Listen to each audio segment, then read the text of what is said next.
Ақырын жүріп анықпас, еңбегін кетпес далаға, ұстаздық еткен жалықпас, үйретуден балаға, деп Абай атамыз айтқандай, шәкірттерінің өзінен озанын қалаған барша ұстаздар қауымы сіздерді мерекелеріңізбен құттықтаймыз. Денсаулықтарыңыз мықты болсын, шаңырақтарыңыз шаттыққа толсын, біздей шәкірттеріңіз көп болсын.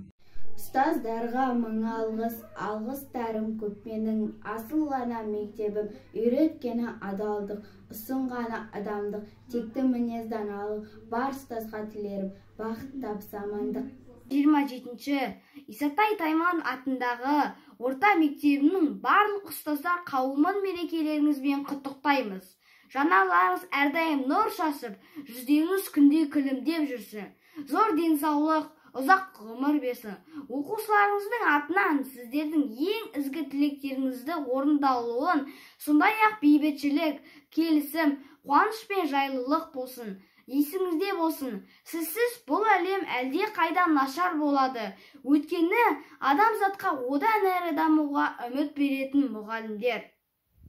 Ұстаз деген жарық күні ғаламның, ұстаз деген анасы ол адамның, бүкіл әлем мойындайды еңбегін, сен де одан адам болып жаралдың.